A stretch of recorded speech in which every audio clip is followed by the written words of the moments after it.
From sliding down the side of a pyramid, to hunting a target amidst the madness of a sandstorm, to casually walking through beautifully recreated historical settings like the Library of Alexandria, Assassin's Creed Origins is a story full of secrets worthy of Egypt's last royal protector, Bayek of Siwa. It's also the series' first full-on role-playing game, and mixes a delightful sense of discovery with an addictive leveling system.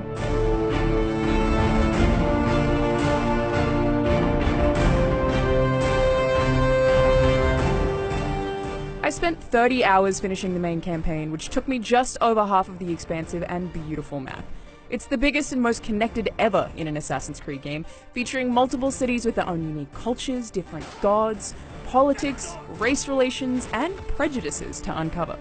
They're also distinct in architecture and environment, and that makes a significant time commitment one that's consistently varied and surprising. Refreshingly, I discovered new areas organically, through the story and free exploration, rather than through the series' traditional structure of climbing the viewpoints to have them unveiled for you. The exploration is made even more impressive by the lack of loading screens, with the exception of some story cutscenes and if you choose to fast travel. While the main story is delightfully mystical on its own, Origins also has the strongest mission design in any Assassin's Creed game to back it up. From collecting clues to solve mysteries, to gladiatorial arena fighting, to Black Flag-style ship-to-ship combat, each series of missions feels like a self-contained story with its own custom-built gameplay. Another highlight of the series is hidden temples, which, without spoiling anything, tie into Assassin's Creed's overarching sci-fi story in interesting ways. Of course, this being an Assassin's Creed game, there's a whole lot of parkour and climbing in Origins, and it's more seamless than ever. The act of climbing feels almost as passive as running, and while that does remove some of the challenge that existed in previous games, it takes a fair amount of frustration out the door with it. There's definitely a renewed challenge in the combat though, which has been significantly rebuilt.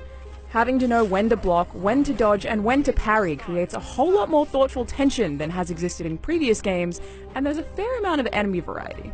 You also have the ability to lock on to one specific target at a time, which only made stealth segments more precise, but swapping between targets unfortunately didn't work reliably while brawling in a larger group. Then there are weapons, which vary in type, rarity, and effect as part of a proper loot system. Once I picked them up and learned their uses, I always kept 3 different bow types handy to swap between, and having those kinds of choices always helped with boss fights and tougher enemies. It's a constant decision-making process, and the combat is much richer for it.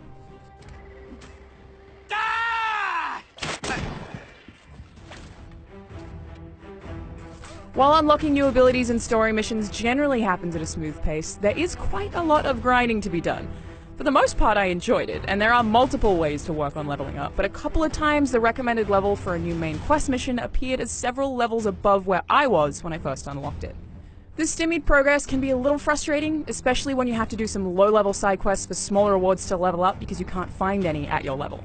That said, one of my favorite things to do is infiltrate high-level fortresses. For me, the biggest appeal of Origins' introduction of the level system is in that optional, self-induced challenge. On the other hand, finding a legendary weapon isn't as dramatic as it is in a game like Destiny 2. These legendaries are easy to come by in main story quests, and their effects just aren't that different to regular weapons.